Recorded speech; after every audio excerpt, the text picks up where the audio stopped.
Fallon is a fan of irony. She's the one forgetting Liam, or is she? Kirby is projecting her lonely girl lifestyle, lack of a man, and general thirst onto Sam.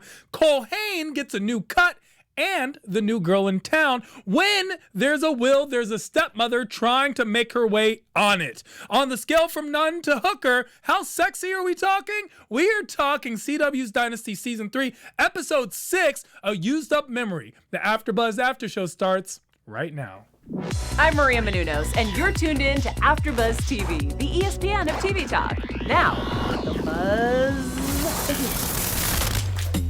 So much drama in the LBC. It's kind of hard being Fallon Carrington. Okay, that doesn't rhyme. I'm sure Snoop was not thinking of the Carringtons when he put that rhyme together, but he should have been, because there is so much drama on Dynasty each and every week, and this episode is, of course, right on par with all of them. Season 3 has been by far the most explosive Dynasty episode to date. Honestly, we have upgraded in every sense of the word as Dynasty is coming into its own. We're finding these tropes, and this universe is truly coming to life. The life of the Carrington is nonstop. And this episode was no different. CW's Dynasty Season 3, Episode 6, A Used Up Memory. We are talking all things thereof. And by we, I'm talking me, because I'm the only one here today, but I'm not the only one here on this panel. All of you at home are as much, if not more so, a part of this panel than all of us here in the studio. Of course, my co-host, Maddie Pox, unfortunately could not be here. She's dealing with her own Carrington drama, because I am very, very, very sure and confident that she is a Carrington through and through. This week, we're going to break down the episode as thus: Fallon goes to dinner, and you know the dinner I'm talking about. Yummy. Sam needs a man, or does Kirby? Liam wants to remember, and he sure does. Adam's little helper, Nadia. Nadia is a naughty girl. Vanessa makes a career move. Dominique plays Mother May I. Jeff Colby plays detective. Loose Lips sinks ships as Vanessa spills the beans to Colbys. Hell hath no fury like an Evan scorn. Man, my man Evan got burned in public. We have a special segment, Wow, in which we pick the best outfit of the episode, as Dynasty is known for epic outfits. We do have some gossip. It's a little bit of a titty bitty good piece of committee news you might want to stick around for. And of course, our predictions. The predictions have been super on point. It's as if I'm holding a crystal ball. My overall thoughts on this week's episode, CW's Dynasty Season 3, Episode 6, A Used Up Memory. This week's episode was fantastic. It has set up so many different subplots that we've been paying attention to. We're looking at Adam and Nadia getting closer. Of course, we were looking at some type of relationship and intimacy. Nadia has this affinity for Adam. We finally get a kiss. That was exciting to see. As far as Liam and Fallon, that's another relationship we've been very much focusing on. And Liam has been very reluctant to try to remember Fallon. He's been going back to Ashley. But in this episode, of course, we get this rekindling of a romance, the romance of true love. That's what everyone notes as Fallon and Liam, and that's what they seem to be. But it's true love. Is it in paradise? And it doesn't look like it will be. We also see this other relationship that we aren't focusing on, however, we cannot not take notice, which is between Blake and Cristal. Blake and Cristal have become a true powerhouse. Season 1, Season 2, we saw very different, not only different crystals, but different incantations of their relationship. In Season 1, Cristal was possibly just a thirsty gold digger. In Season 2, was she trustworthy or not? We lost a baby. But now in Season 3, Cristal has come into her own. She's a boss ass B-word, and we cannot deny that.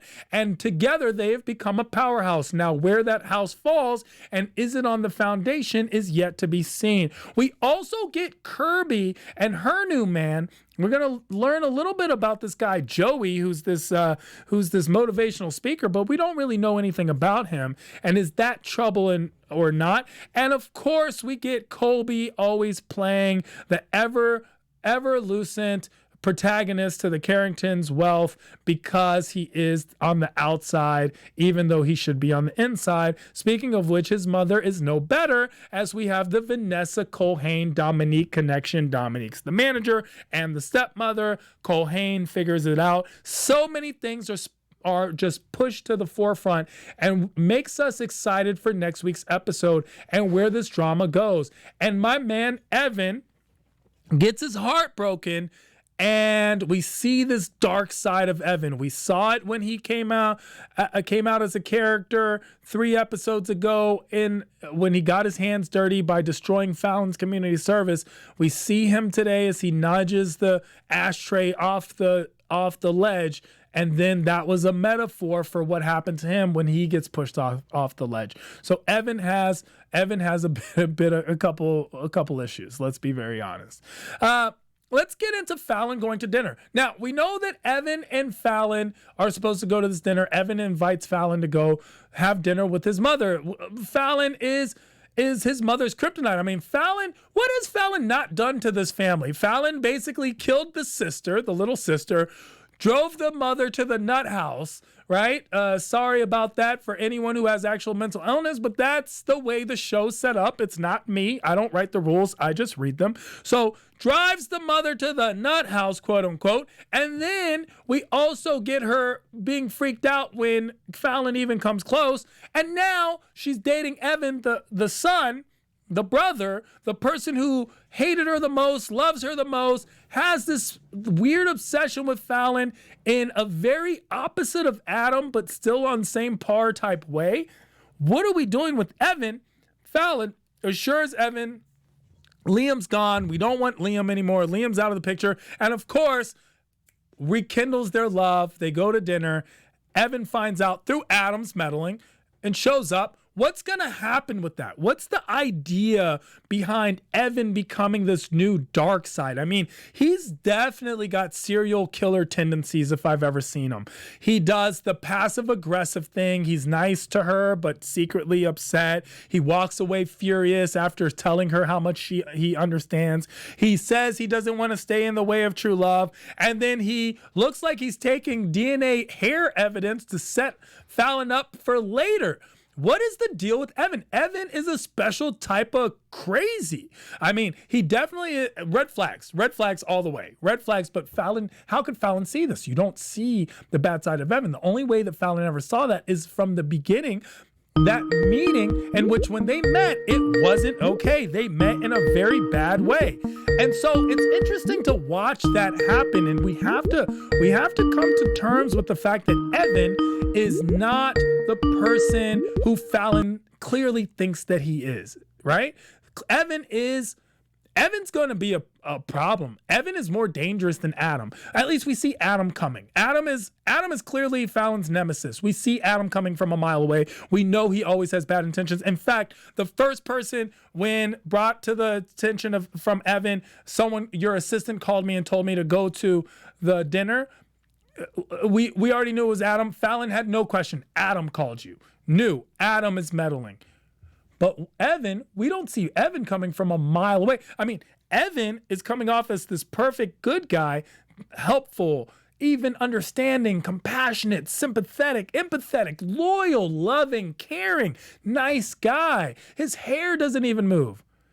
And then we get the other side of Evan that we don't see, that only the audience gets to see, the angry Evan, the one who looks like he's about to punch a hole in the wall, the one who confronted Liam at the dinner and was like, put the finger on the chest move, the little finger on the chest. Liam swats it away. I thought there was going to be a fight that breaks out right there. I thought they were going to get at it, but they didn't. It was just a little bit of like, oh yeah, you don't want to mess with me. And then Evan said something that was like, gangster as F. Evan goes, test me. You don't want to test me. Like, that's so gangster. You don't want to test me. That's how he felt. Like, Fallon simply went to dinner with Liam. And here's the problem. Fallon should have been honest. Fallon should have said, hey, Evan, I can't go to dinner. I'm not feeling like going to dinner with your mom. That's not something I want to do, period. But on top of that, I'm going to dinner with Liam because he needs me to remember. And I'm sorry if that makes you feel awkward, but I'm telling you the truth so that you're aware of it. But of course, Fallon omitted the truth, which honestly, in this case specifically, but if you look at omission, it is a lie by omission. I didn't tell you the truth, so technically I'm just lying. She could have given him the facts, but she didn't. She took it back. She put it on her own plate, and now we see what's going to happen. Hell hath no fury like Evan scorned. I'm telling you, Evan is going to be a very dangerous part in Fallon's life, especially with Fallon having so much going on. She has this new media company, Fallon Unlimited, which the name of the fake company that she used last season, or in season 1 especially, and they have that Lifestyle Monthly magazine, which is at this point, I guess, very misogynistic, but they're going to come out and make it like, oh, except more Fallon in the most Fallon-esque of ways. There's a lot to do because guess who is very involved in that company? Evan is supposed to be the in-house counsel. We already get the website went down. I really think that was part of Evan's plan. Now we get the hair being taken, and that's clearly to be used as some type of DNA evidence for a later crime to be committed. I mean, Evan is going to call for the downfall of Fallon because he feels his heart is broken. That's the way Evan plays. We've seen this. We've seen him when he destroyed Fallon's community service in the flower bed when she had to complete her hours. He already felt like he was doing Fallon a favor. He really was into Fallon. A guy bringing a girl to dinner with their mom, especially when this is the only parent or this is the most important parent, that's a big deal. Evan really took Fallon seriously. And to be fair, I feel that Fallon really liked Evan. I mean, it wasn't as if she was toying with him. Evan did come at a very bad time, clearly should have played the rebound role, but understood that he had a chance. Why? Because Fallon kept leading him on in that way. I'm with you. I like you. I think Liam's the past. You're my future. We can get to know each other better. He forgets me. You are learning to know me. All these things were just things that Fallon was saying to Evan. But the truth is she was saying it to herself. She was reassuring herself because she knew this wasn't the way. Monica knew that Fallon was in love still with Liam. Everyone knew that Fallon was still in love with Liam. So that moment when Liam and Fallon are rekindled, when Liam steps up at the questionnaire, wow, what a great piece of media journalism right there for all the paparazzi that was in place as they were taking pictures and at this press conference about Fallon Unlimited. And Liam's the one asking questions. We get the other guy who's like, hey, buddy, can anyone else ask questions? I love that part. And then, of course, it leads to their kiss. Liam remembers. He remembers that her favorite color is cobalt blue, that she loves white lilies, that she likes drinking Southsides, that she eats bacon while driving in convertibles, hates wine coolers and bangs. He's remembering, and now all the details may not be falling into place, but enough are. And he knew that there was something up because he said, everything Ashley told me was really about you. So clearly these two are made to be together, and a lot of people have that question in mind. We're going to get to that in the news and gossip, so make sure to stay tuned. And we appreciate each and every one of you, of course. Honestly, your comments below, your theories are amazing. I know we have the live chat up, and we have Bree in the production room right now behind the curtain, keeping her eye on that live chat. All you Dynasty fans, thank you so much for watching, sharing, subscribing, telling your friends, spreading the word, and sharing that love. We appreciate you. And if you're listening to us on iTunes, give us that 5 stars we so greatly deserve. I mean, this, not my opinion, but you all have spoken. This is the best Dynasty after show in the world. And we appreciate you. Help us, grow us. We're in it together. Thank you for making us the ESPN of TV talk. And just to shout out Tehran, this is Brown from the booth. As Tehran mentioned just a second ago, we do have some people in the live chat right now just to shout them out. Fernando Gazzaro. Fernando! What's up, my man? Fernanda. Oh, is it Fernanda? Fernanda. Oh, we have a Fernando that's on, and I love Fernando's Alexis theories. Mista. Hi, I'm sorry Alexis. for butchering How are any you? names. And Tracy Perry are all in Tracy here. always leaves great comments. Thank you guys so much. We appreciate you. Spread the word. Tell your friends. We're here for you. I do want to talk about this with the chat, and let's see if they have any ideas. Does Sam need a man? I really like Sam's dedication to the hotel. He is clearly super invested, and I don't just mean financially, but personally invested in La Mirage. This is the person that we've been watching grow. This is a mature Sam. However, Kirby, who has a company she's supposed to be running, a company she stole, by the way, from Fallon, Kirby seems to be looking for fun. And now she's found this Joel guy, this Joel Tanner, who's this motivational Anthony Robbins type speaker, but I feel this cult vibe to him. He even throws a couple jabs at Sam. When they're going to that savannah, to the savannah forest just to be in the clearing, and Sam's like, I wouldn't go to that, and I'm busy. He goes, of course, if you don't have the ability to understand, it might be too difficult for you, or it's too difficult for you to understand, or those who can't comprehend what we're doing would never get it. Like, hey bro, calm down. You just walked into this. You're staying at this guy's hotel. He's the owner of this hotel. You're a motivational speaker. Do you own a hotel? I've always found it interesting when motivational speakers or people who get these speeches, they don't have anything for themselves, but they're teaching other people how to do these things. Like, I've always found that interesting. And how, never mind that Joel's very cute, very good looking guy, tall, got those nice teeth. He's got that kind of swag, this John B kind of, he would have been the 6th member of Backstreet Boys swag to him. I get it. Cutie. Kirby's been jumping around. Sam even says it. Sam's like, you don't have to sleep with every guest at the hotel to stay here. I'm letting you stay here for free regardless. So now she's found this Joel guy, and I feel this culty vibe to him. He's got this vibe to him. It's not, I don't trust him fully. He seems to be a master manipulator, and I feel like Kirby at a point right now, though she feels like she's getting her confidence back, is actually taking a couple steps back and doesn't even know it because of Joel. Joel will ultimately grab control, and he seems to have a con artisty feel. In fact, the first thing he brings up to Kirby is, you look like you didn't pay to listen to this. And he brings that up. So clearly that money means something to him. She did pay for the first round, as she said, though. So I don't know if Sam needs a man, but I don't know if Kirby needs this man. I'm afraid of what path this might go down. So be wary, keep your eyes on this. I think this is going to be a very important subplot that's going to arise and create some chaos. And we didn't see Anders in this episode. However, I can see these two butt heads, both of them wanting what they are going to assume is best for Kirby, except Joel's is probably going to be a lot more self-motivated. In the chat, Tracy Perry says, Joel is a creep. I don't trust him. I think he is going to try and hurt Kirby. I agree. And Fallout is going to help. I agree. Or Fallon, sorry. I agree, and that's why I'm very worried. I'm very worried for Kirby. Kirby's been going down this spiral ever since she left that Carrington house. You would have never thought that leaving the Carringtons would cause you into more chaos. However, this is not the Kirby that we grew to respect and love last season. This is a different Kirby. This is a Kirby who's not all of herself. She's lost, and Joel is not the one who she should find to get found. So we'll see how that plays out.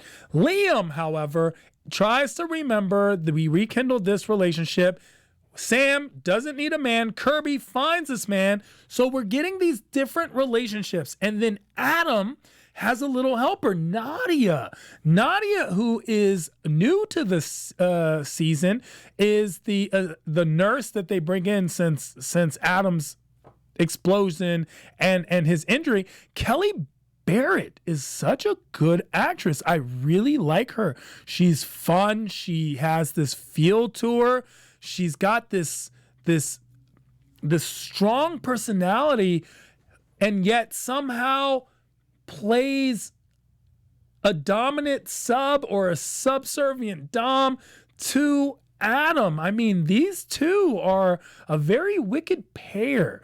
Nadia, of course, is like, I can help you. She says it in different tones. In one tone, she's saying it like, I can help you and I will be part of your debauchery and I will be part of your plans to ruin people's lives. And then she says it like, I'm a helpful person. How can I help you? So you don't know what her true motives are, except that she seems to have an attraction for Adam. Or does she have an attraction to her patients? Is this the first patient she's gone after? Is she a person who's got Munchausen attraction by proxy? I mean, I don't know what the psychological term would be. However, she's the reverse Stockholm syndrome. Is she the one who plays the aide and falls in love as the nurse? Is it an effect? I don't know. Is it like the Stephen Hawking's nurse? You know what I'm saying? Basically, as the helper, she's got this special intimacy with the person that she's helping and guiding and teaching and reteaching. And these are usually people who had a control, because if you get this injury later, it's someone who's probably in a strong position to begin with, and now they feel weak and she likes to nurse them back. That's a real thing. And if that's the case, is she going to try to keep him down? Adam, when I say him, I mean Adam. Is she going to try to keep Adam down in order to keep playing that role and position? We don't know. However, the one thing I do know is that Kelly Barrett is an amazing addition to the cast. I love seeing her on screen. It's great to see two diabolical characters, one who is and one who's becoming. It's almost as if we're seeing Joker and Harley Quinn without the abuse. So good for them. I like watching this unfold. We're getting a new protagonist team, and we're going to see what chaos they wreak, especially since Adam's so afraid of Cristal taking his place, and we see that Nadia reads the will and it says that Cristal's the sole heir. I don't think that's the case, because I don't think Blake would cut out Fallon. However, that's Adam's biggest fear, is not to take his rightful place in this family, and he says as much. And that's the thing. Cristal really does take the place. Cristal in this season has stepped up to the plate. She's no longer she almost was not necessarily weak. Weak is the wrong word. She was definitely not as confident in the seasons before. She was definitely not as on board with being a power player. And yet we get the new Cristal, who I've said I really, really like this new Cristal. I'm a fan of Daniela Alonso. She plays the Cristal role very well. I like the way it's developing as a character. But we get that understanding that these two are now becoming a powerhouse. They take joy in the things that they do. They are having a good time. Even getting the bracelet, the ankle monitor off of Blake, they are together. It's 45 seconds, and yet they're working as a team. Colby comes in and Cristal drives him away, not convincingly, but enough where she's only, telling the story the way it is. That Blake is taking a nap. He's not available. He gets cranky trying to get rid of Colby. And we see her doing these things that she may not have necessarily done in the seasons past, or been reluctant to do so, or not have been as competent as she is to do so. Before, she was kind of dealing with the family drama, and whether it's her own family or the Carrington family, but now she's taking her rightful place and mantle as queen of the Carrington family. So good for that. I love how this family is coming together. When I say that, I mean how they're falling apart, of course. It's nice to see Blake and Cristal become truly one. On the other side, we see that Vanessa and her stepdaughter are butting heads, and that's the team that was supposed to come as one, as we see Dominique not playing the manager and the mommy. She is a cutthroat manager. She wants Vanessa's success, but at the risk of her own personal life, Vanessa's personal life. Vanessa's having this fling with Colhane. Colhane, of course, last episode saving, quote unquote, Vanessa from the attack, and now gives her his number. We knew that was going to be a thing as soon as Colhane walked in with his jazzy new haircut and his swaggy little coat, and he was like, oh yeah, here's my number. And she's like, no, here's my number. Use it as often as you like. And boom, boom, boom. Next thing you know, we're going to get some boom, boom, boom. That's how this works. They go on this date. Paparazzi comes. Dominique sends the paparazzi. They run around. And Dominique is furious with Vanessa because she says something very, very key. We, meaning we, her family, which she doesn't see Colby, Jeff, and Monica, she doesn't see them as her family. She sees Vanessa as her family. Vanessa's the one she raised. Vanessa, we get this tidbit with Dominique where we find out that she was married to Vanessa's father and then Vanessa's father cut out. And so Dominique raised Vanessa so much so she took her to her first concert where they saw Whitney in London. And guess what? Dominique had told that story to Colhane, but as a manager, and Vanessa tells that story to Colhane as a stepdaughter. My stepmother took me, and Colhane, of course, puts 2 and 2 together and gets 4. That's dangerous piece of information that's going to come out later, especially since Dominique was the one who went to Colhane and specifically was like, I need you to stay away from my artist. That's going to cause a whole big problem. Vanessa stands up to Dominique and is like, I'm going to do whatever I want to do. You do your job. And yet we do see that Colhane is distracting Vanessa from why she's there. Now, do I agree with Dominique? Yes and no.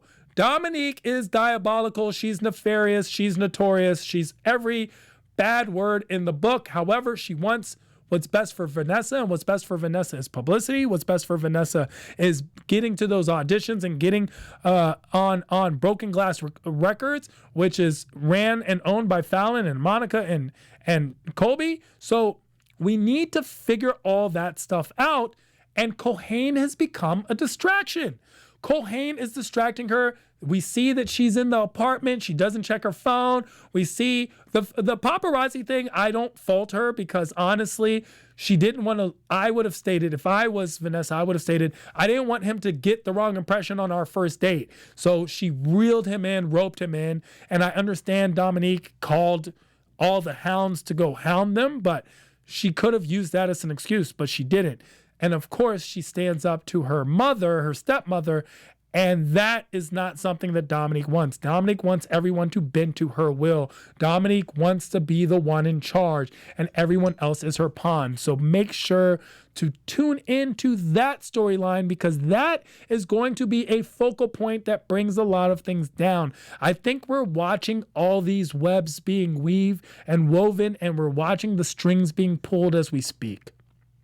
Another interesting string pull moment is Jeff Colby playing detective, knowing something's up. First of all, he is a tech super genius. That's how he built his fortune. He taps into Blake's ankle monitor. When it goes off for a second, he knows that Blake is making a run for it. Blake is going to try to see somebody, and of course, Jeff Colby needs to know because he wants to ruin Blake. He shows up.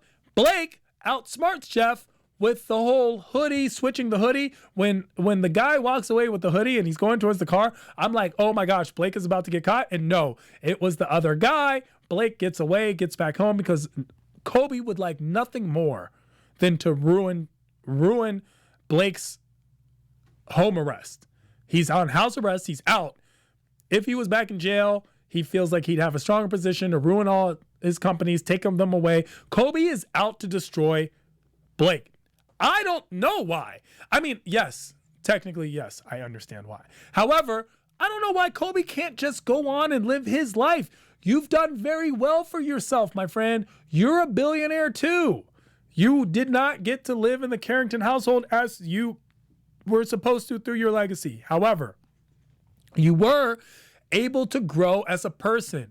And let's not forget that you were dating Fallon. I mean, you've done a lot of things wrong too, Colby. You've done a lot of things that were wrong too. So don't throw rocks in glass houses.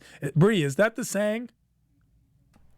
Yeah, I believe it's yeah. Yeah. Don't throw rocks in glass houses, right? So yes, Colby, you're not perfect either. You are as bad, if not worse, than all the Carringtons that you are judging at any given time. And to be very fair, if the situation were reversed and you were going through all the things that Blake is going through, you would do the same thing.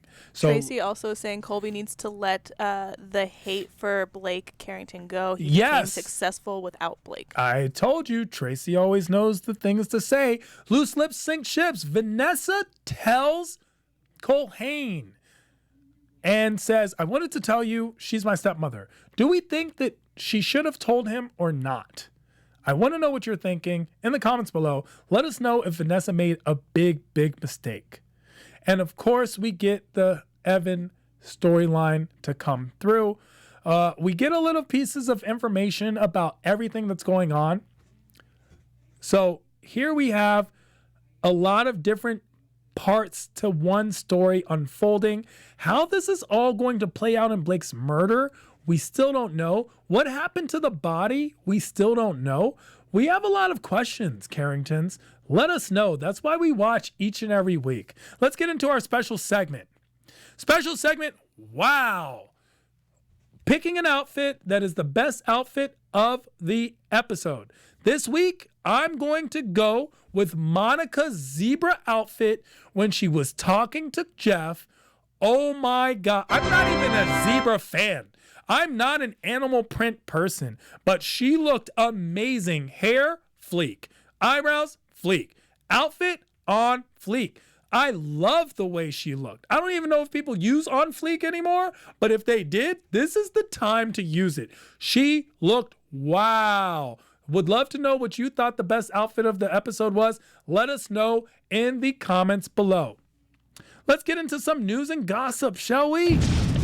AfterBuzz TV News. Now, the news and gossip is all about, do we get another season of Dynasty? We are talking some season 4s here as CW is renewing, and everyone is wondering if season 4 is going to come out, especially the producers and the writers of Dynasty. The rumor is we are most likely going to get a season 4.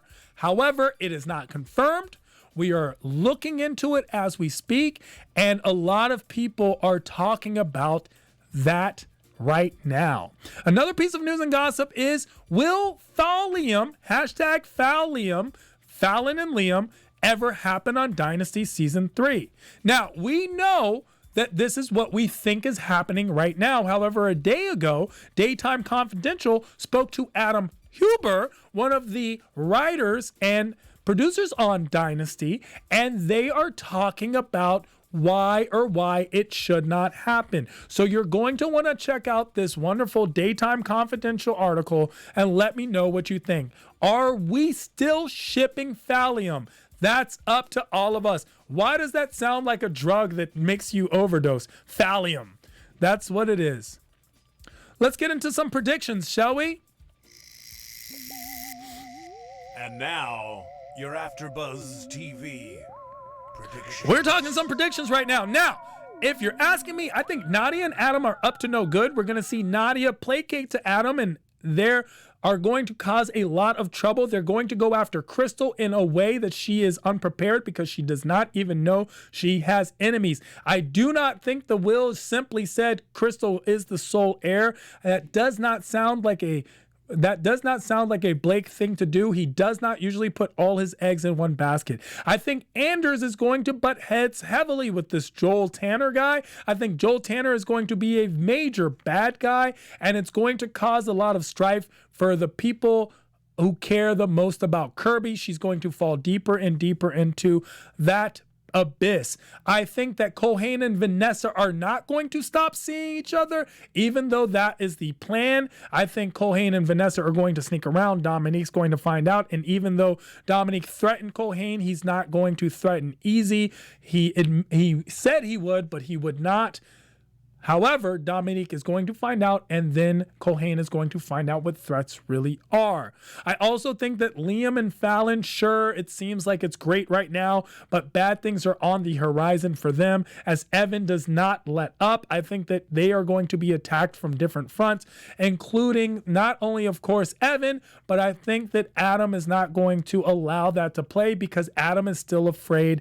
Let's not forget that Liam got hit in the head by Adam, so we don't want him to remember everything or we're all in trouble. And I think that Colby is clearly not done trying to ruin Blake's plans, but Blake seemed too easy. It was too easy to just let that plan go, like, oh, and we see him playing chess at the end, so I think he's 3 steps ahead, and he's already got a plan B, C, and D, and almost wanted Colby to find out about that.